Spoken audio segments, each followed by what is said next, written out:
来进来。哎呀，这是咱的办公室，哎，这个位置是你的。啊，我老婆给你缝的，怕你女同志坐着着凉。枸杞，咱们这儿的特产。你冲泡的时候啊，放上那么几块冰糖，好喝，它还养胃。谢谢师傅，您不用操心我，我其实挺皮实的。是吗？好，咱去宿舍看看吧。好，好，来，上来。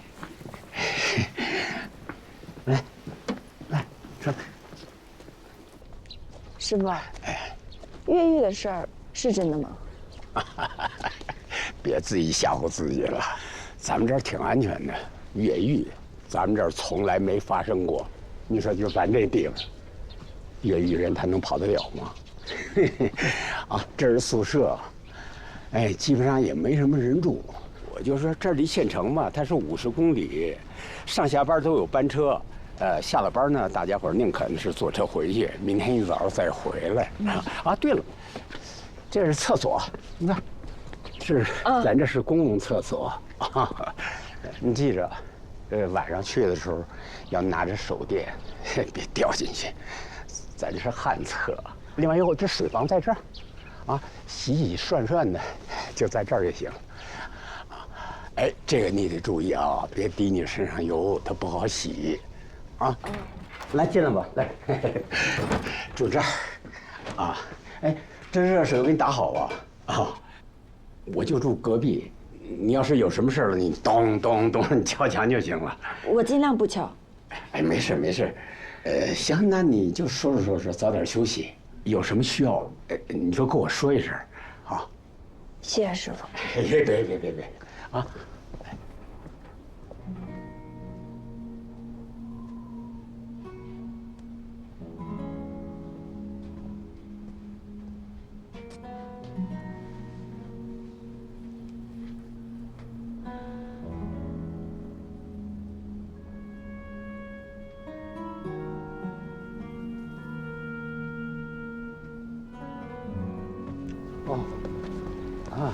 走不走？哦，可以。马力给我嘛。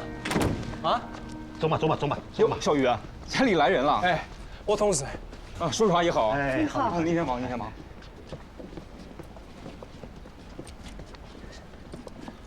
那边到了。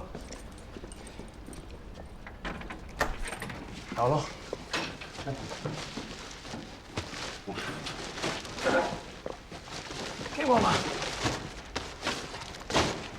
进来噻，来嘛。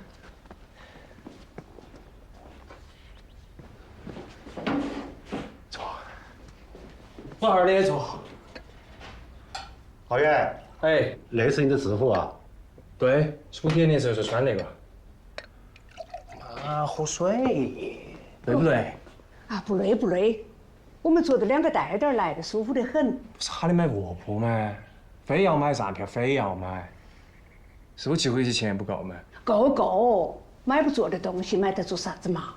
你在外头挣点钱也不容易。来，穿上，让爸看一下。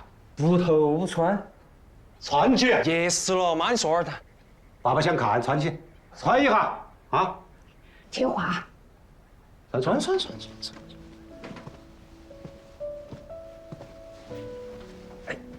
来，你帮我老汉儿。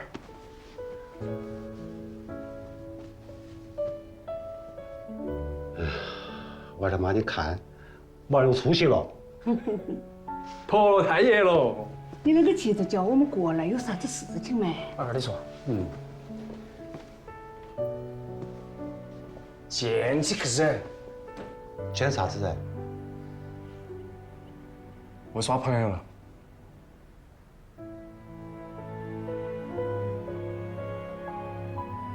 到结婚节的，所以喊你们过来见下他和他屋头人。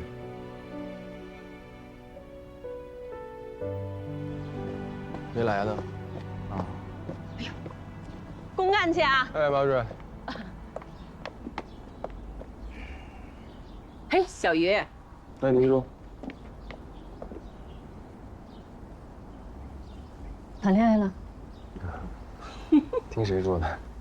好多人都看见了，在市政府家属院跟冯好好。这个是他吧？以前呀，他在咱们这儿还实习过呢。我跟你说啊，你可得自信点儿。他们都说你高攀他，我可替你鸣不平。什么高攀？对呀，什么高攀呀？我看他是高攀了你。咱多优秀呀，是吧？别搭理他。势利眼程师傅，当个食堂采购主任还把自己当领导。他说那话什么意思？还不是指方好好他爸？他爸怎么了？不知道，装什么装？不是你直说。他是高干子弟呀。他爸是军区副司令员，王雷鸣。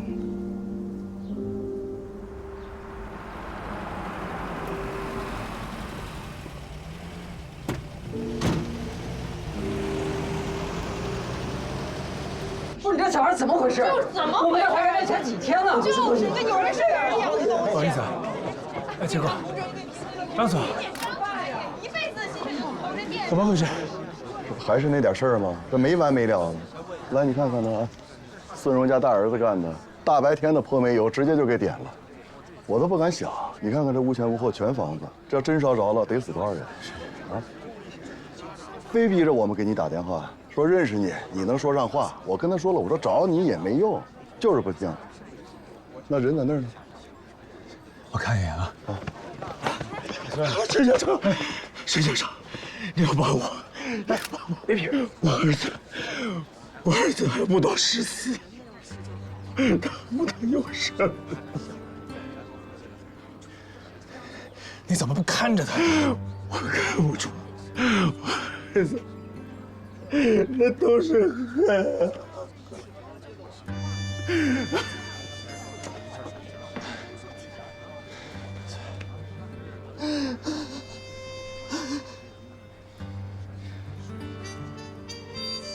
就说那个王有喜家刚重新开业就被烧了，孙荣家那儿子干的。哎呀，你说在人家孩子心里留下多大的阴影啊！这是。这王有喜夫妇啊，必须重判。嗯，这是什么逻辑呢？那王有喜对孙荣他们家的伤害不是一次性的，它是一种持续性的伤害。到现在，孙荣他家不管是心理上还是生活上，还在持续的被伤害。那他们家呢？重新开业了，重新生活了。那不重新生活又能怎么办呢？重新生活难道要罪加一等？你得有个态度吧，你得认罪吧，你得有个愧疚感吧，积极赔偿得做吧。他们现在干什么了？不光什么都没干，还不觉得自己有错。那重新开业，那不就是打算就挣钱赔偿呢？师傅，你要这么说，那你觉得我和稀泥是吗？这个王有喜夫妇如果不重判，那孙荣他们一家就对司法公正失去信心了，他们从今以后就不相信法律了。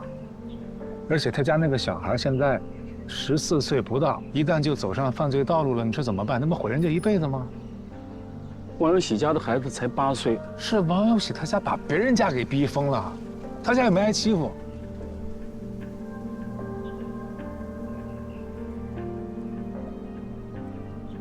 那后天就开庭了，你想好了？还是坚持建议法院刑上量刑？我想好了，现在流氓罪顶格判才7年，太便宜他们了。那你觉得几年合适？10年，哪怕判15年，他们家都不冤。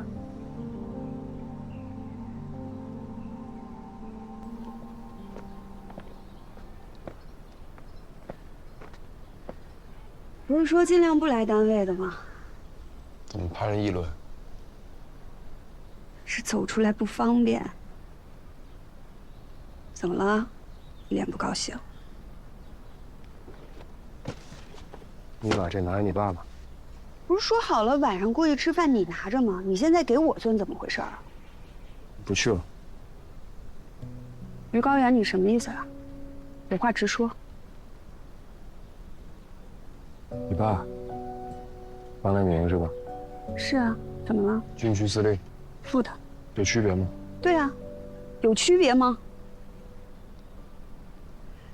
他是饲养员还是司令员，对你来说会有什么不一样吗？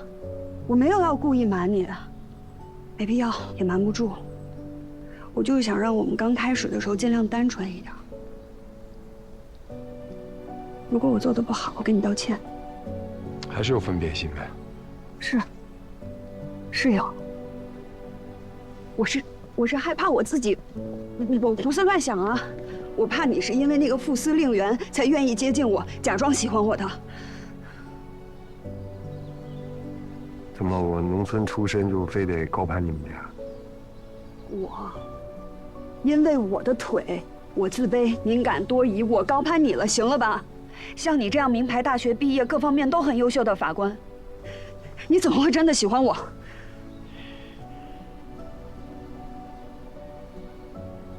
算了，你骄傲，我自卑，本来就是一个巧合，是我多想了。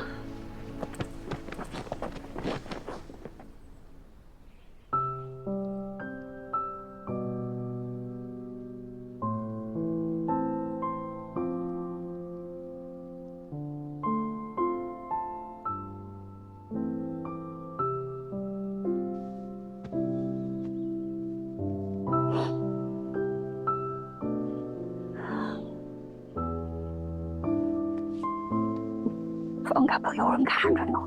谁愿意看着谁看着。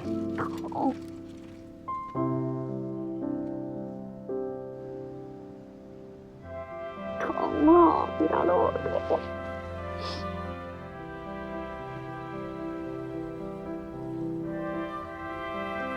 我问你，你到底喜欢我什么？对。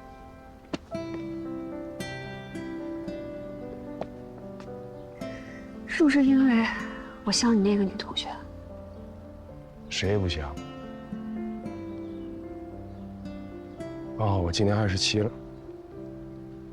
之前谈过恋爱，挺失败的，我有很大的问题处理得不好，失去了很多朋友。那天我见你第一面，我说的所有的话都是真的，没有一句假话。我喜欢你不是因为别人，就是因为你。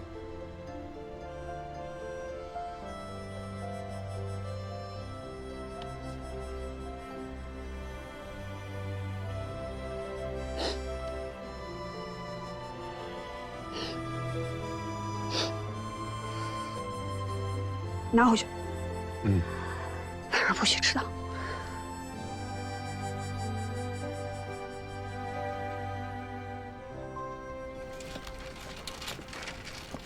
这儿。哦。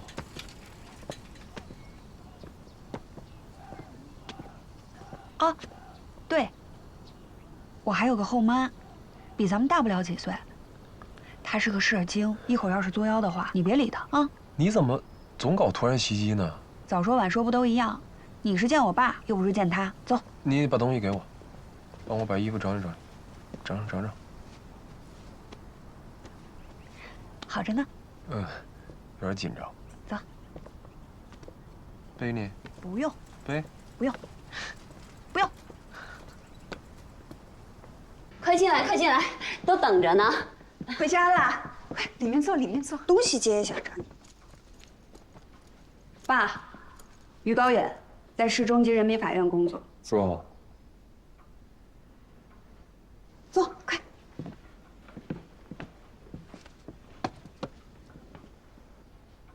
老丁好好夸你，他从小到大没怎么夸过人。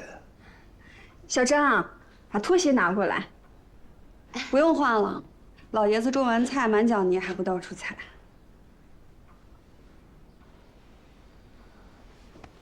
叔叔，这个是好好特意吩咐我的，我前段时间去了趟北京，给您特意带的点心。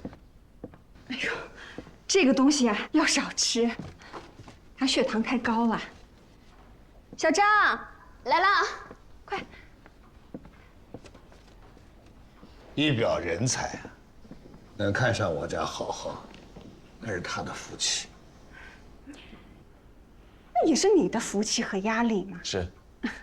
我们好好可不是一般的女孩子，要是降不住他，可有你苦头吃了。是不是老方？哎，就吃点。好好啊，诗词书画，就这么小，就擅长演讲比赛、数学比赛、语文比赛，那通通都是第1名，样样好，还是不是好好？就是这条腿啊，残疾，真是作孽，那是老天爷嫉妒他，老天爷不是个东西。叔叔，你少喝点，多吃一点。老方。什么叔叔的，将来还要叫爸爸的吗？人家说的对，你少喝一点。干什么？找不痛快啊？去把那点心给我拿来，那是我闺女给我买的，现在就要吃。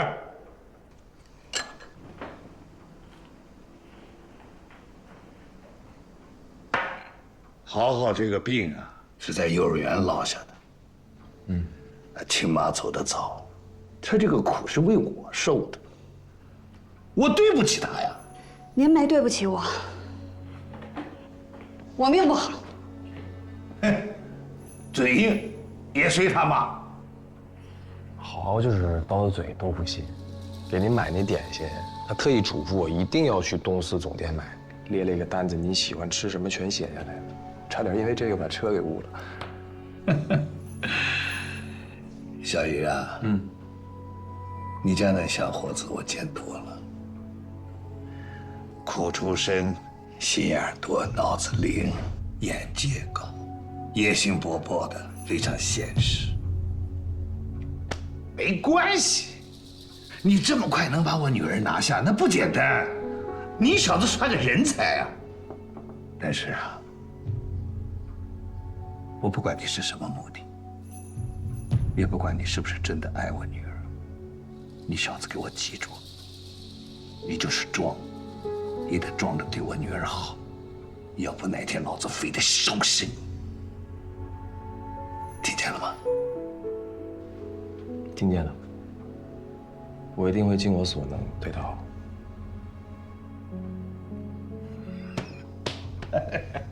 吃点东西说。好。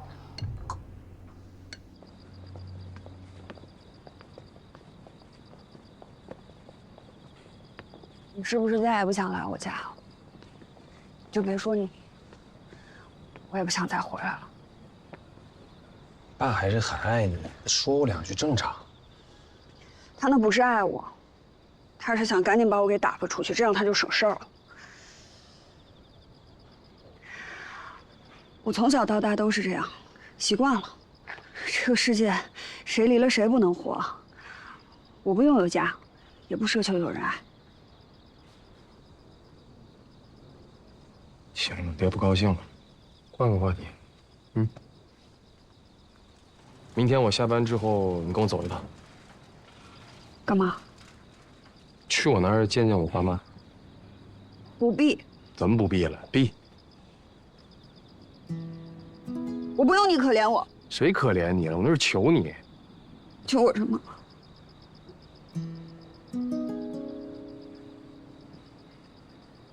求你跟我结婚。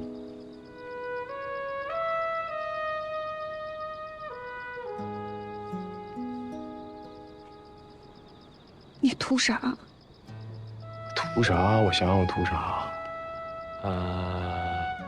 我图高攀你，图巴结方司令员，图日后飞黄腾达。满意了？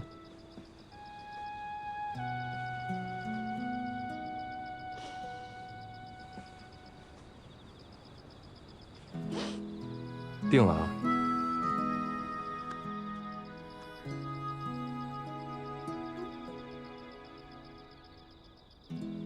明天见我爸妈，周一领证。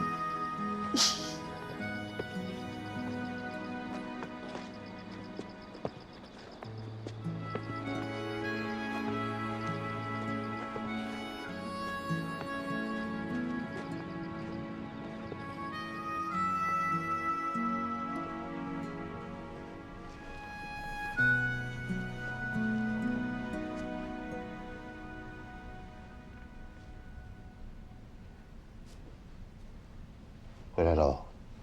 明儿睡了。心头才起事，啷个睡得着？啥子事情啊？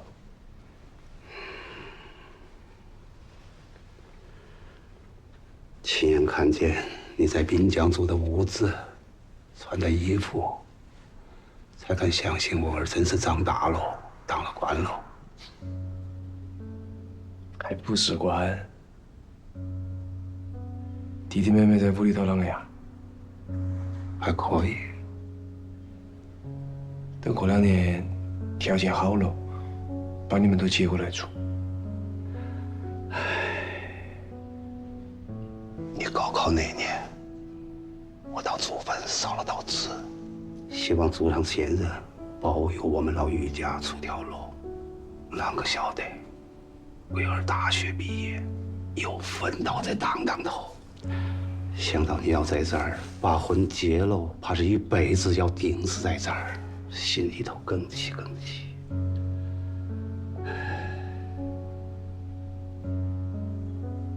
饭要一口一口吃，路也要一步一步走。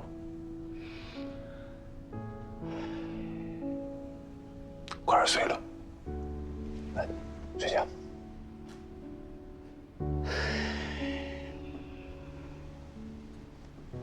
哎呀，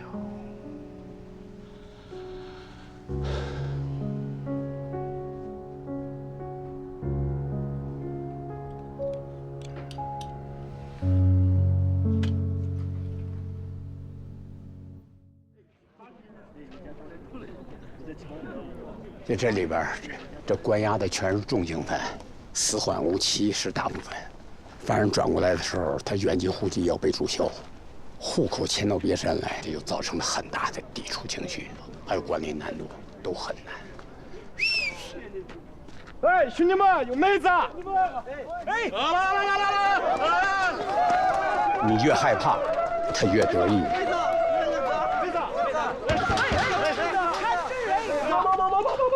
妹子，妹子，哎，妹子，你这演点戏呀？啊？宋长侯，你这个月攒的积分不想要了是不是？哎，别呀，郭检察官，我们这不是热烈欢迎！欢迎！给张检察官道歉！呀，你兄弟！哎，张检察官，对不起，哎。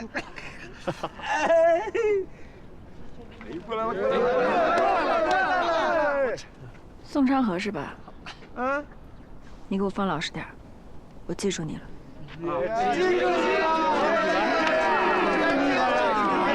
对不起，张检察官。大点声，我听不见。对不起，张检察官。哎呀，你这怂了！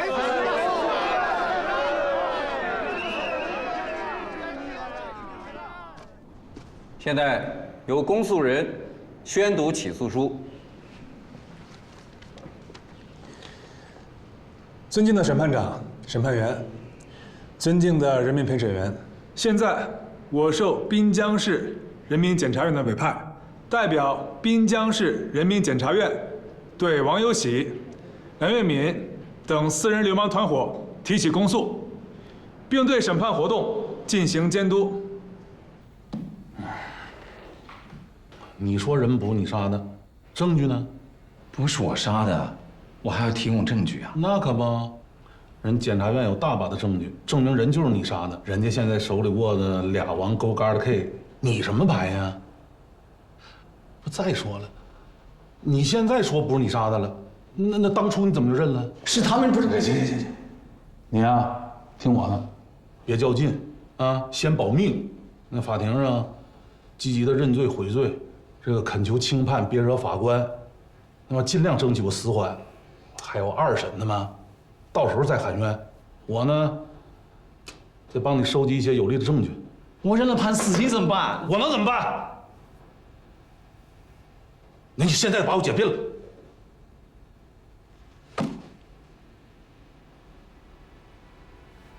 他们的行为，不光是对被害人的严重摧残，也是对国法和人伦道德的伤害和摧残。本公诉人特别要指出的是，本案被告人至今对自己所犯的罪行没有认识，拒绝认罪。被告人的行为是在公然挑战我们这个社会的法律底线、道德的底线，必须严惩不贷。因此，公诉人强烈建议，根据全国人民代表大会常务委员会1983年9月2日通过的关于严惩严重危害社会治安的犯罪分子的决定中的第1条之规定，对本案的被告人在法定最高刑以上量刑。就应该严判他们。好，就应该严判。众人的声讲什么了？好，注意法庭纪律，注意法庭纪律。本庭审理结束，本案将择日宣判。闭庭。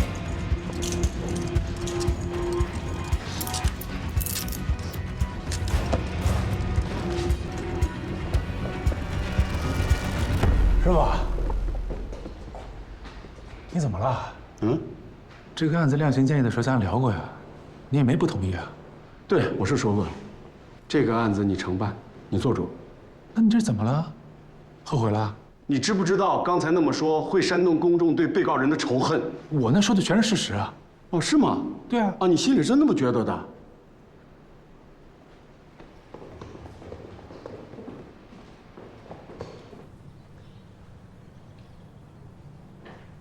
谭律师，你好，我姓夏，是这个案子的助理审判员。哎呦，您好，您好，您好，我是来送这个代理手续和这个辩护意见。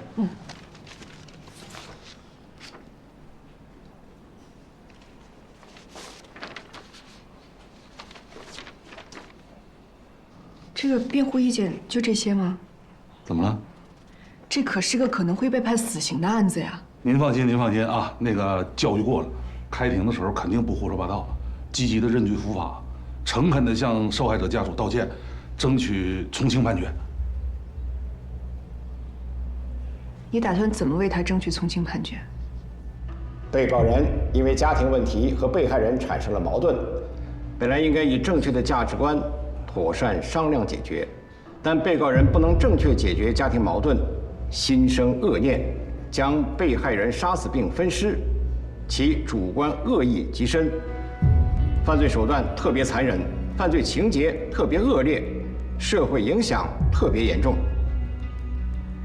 本案被告人以残忍的手段剥夺他人生命并分尸，其行为已经构成故意杀人罪，应该受到法律最严厉的惩罚。被告人，你对起诉书指控你的犯罪是否认罪？我冤枉，审判长，我真的是冤枉，我没杀他呀。好，你的态度本庭知晓。辩护人，请问你的辩护意见？起诉书指控被告人犯罪事实清楚，犯罪症结确凿，本辩护人不持异议。但辩护人要指出的是，本案是一起因为家庭矛盾激化而引发的激情杀人案件，社会危害性较小。在案发诱因上，被害人也不能说完全没有责任。他作为妻子，放任第三者插足，逼迫被告人离婚，并拒绝归还被告人当初为娶她而支付的彩礼，导致两人的关系持续紧张，使被告人产生了绝望的情绪。被告人一向表现较好，遵纪守法，本案系初犯偶犯，到案后能如实供述罪行，认罪态度较好，因此，辩护人认为应该对被告人从轻处罚。我不认，我没杀他，你们不要合起伙来陷害我。这就是所谓的被告人认罪态度较好吗？我真的是冤枉啊！你们怎么就不信我？被告人，你冷静一点。我问你，你第一次承认自己有罪是什么时候？记不住。他们说，只要认了，就让我睡觉，好几天没让我合眼了。你为什么前几次不肯认罪？小夏，你问这个干嘛？人不是我杀的，我认什么罪呀？我认什么呀？我啥也不知道。这里有5份口供，都是你自己交代的，时间、地点、凶器、行凶方法都不一样，为什么？是他们教我这么说的。你一直在说他们是谁？小夏，辩护人，对于我刚才提的问题，你有没有什么看法？你有什么想说的？没有。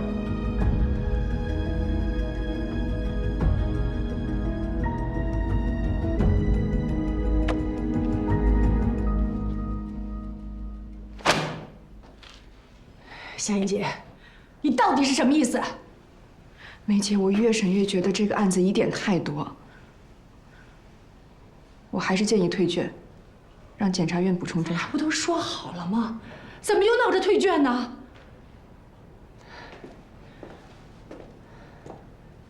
你觉得你就公平了吗？啊！你刚在庭上分明在有意诱导辩护人，你屁股都坐歪了。好，我承认是，也许公安是有几份笔录不够规范，可是这是全市轰动的案件啊，怎么可能因为几份笔录不规范就否认基本事实呢？基本事实是我们无法确认死者就是钱新良的老婆于三花。你是认定了钱新良不是凶手是吗？你一会儿出去你就宣布，你宣布他无罪，当庭释放。他可能是凶手，也可能不是，所以我只是建议退卷补充侦查嘛。你就狡辩吧你！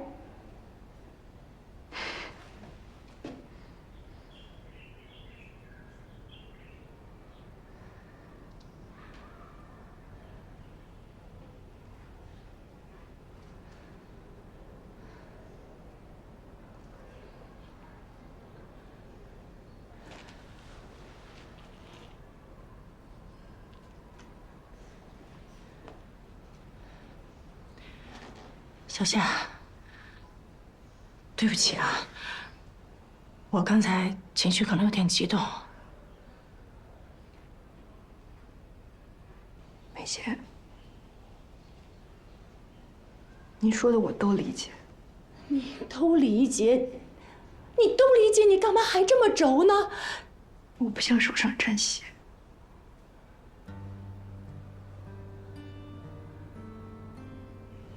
我手上沾血了吗？小夏，为了我，你能委屈一回吗？梅姐，不是委屈不委屈的事儿，这不是咱俩个人的问题。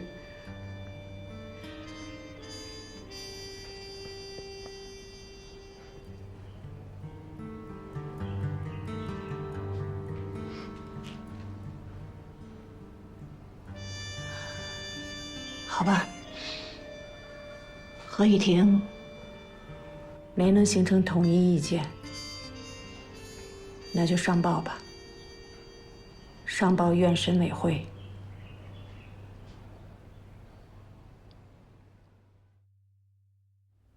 3、2、1，调整一下，我们再来一张。行。OK。穿上制服照一张。那不穿制服了。我都带来了，怕啥子啊？穿去。好嘛，我跟你们2人照，好好不拍了啊，跟他们拍。好，你们3口照个全家福，我不掺和。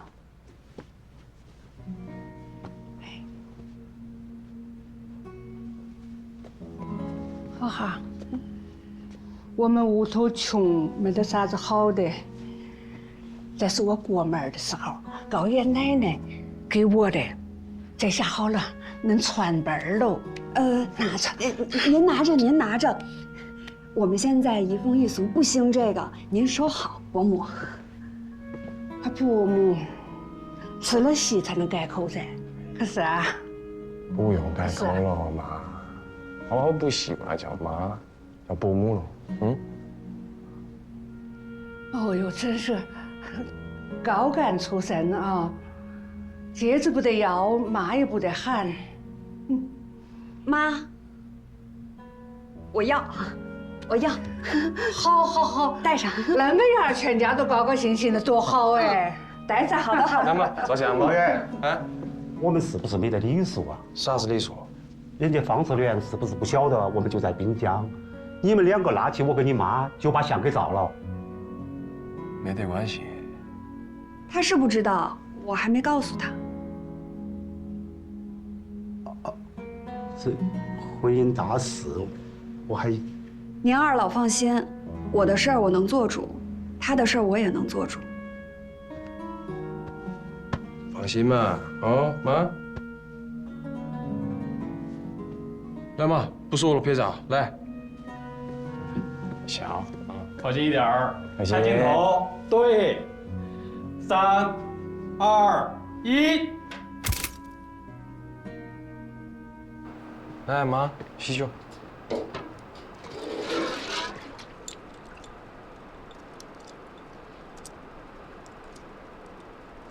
拿给来吗？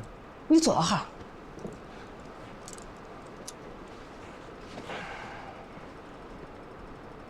你受委屈了，我的乖儿。我说啥是委屈嘛？你看他那个样，还要你走倒插门儿，都怪我们屋头太穷了。哎，我晓得你是想往上爬，那会儿要是留在北京，能找到个更好的女娃儿。妈，你说啥子哟？我们2个是有恋爱。再说了，他老汉儿是不对的，我又不当兵，我怕了你先。哎，那你图他个啥子？这女娃儿可不是个省油的灯儿。我图他会洗刷，我也吃得住嘛。我的妈哟！你老汉儿给你起了这个名字，辛辛苦苦送你上大学读书，都是为了让你伺候别个的吗？你说哎？开玩笑，不说了，不生气。我告诉你，他要是一过门都是于家的媳妇儿，不管你压到他还是他压到你，你不能给老于家丢了面子哦。你要是拿不住他，我都不认你这个儿子喽。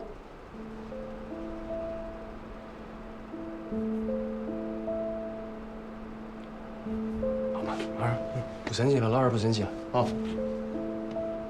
两位休息，我出去。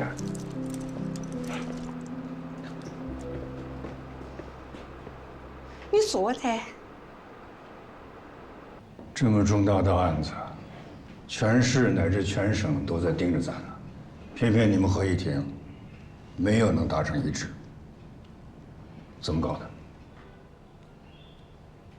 我认为，公诉方起诉事实基本清楚，证据基本确凿，被告人钱行良应依法判处死刑。夏英杰不同意。我认为本案存在重大疑点，甚至连死者的身份都无法完全确定，匆忙做出判决是不负责任。哦。目前死者身份的认定是基于血型和亲属的辨认，但这2者都没有唯一性。那不是也做了颅相重合的鉴定吗？是，但颅相重合的鉴定应该是4个部分64项指标完全重合才能认定为同一个人。如果有2个或2个以上无法重合，则不能认定。差多少？2项指标不能重合。你刚刚不是说要2个以上指标才不能认定吗？也包含2项。这不是100%，哪有案子是100%的？还有，被告人的口供有一个逐渐向事实靠拢的过程，我怀疑他是受到了诱导。你怀疑不等于就是啊。再说还有其他证据呢，那菜刀不也是证据吗？那也有存疑啊。在案件发生了10多天以后，这个凶器才被提取，上面居然还有于三花的血迹，这合理性上都有问题。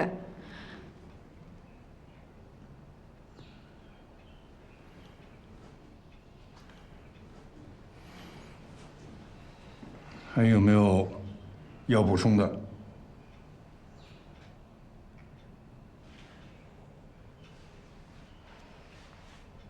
钱院长，我想先做个自我检讨。检讨？你着什么急啊？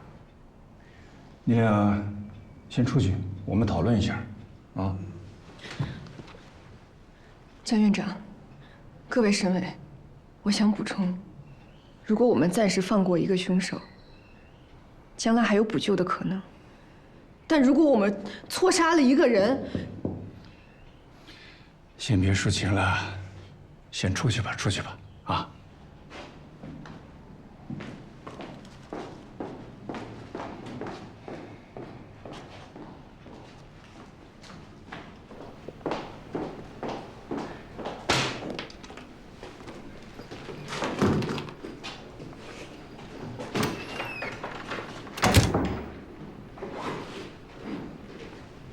梅姐，对不起。行了行了，你别说了。也许我是对的，也许你是对的，现在都已经不重要。您觉得省委会怎么判？江院长的画风还不够明显吗？肯定是死刑啊！都说了你是白折腾，现在把我也搭进去了。那万一，我是说万一，死刑如果真的判错了怎么办啊？小夏，如果你是担心将来会担责任的话，我可以很负责任的告诉你，这个责任咱俩担定了，谁也跑不了。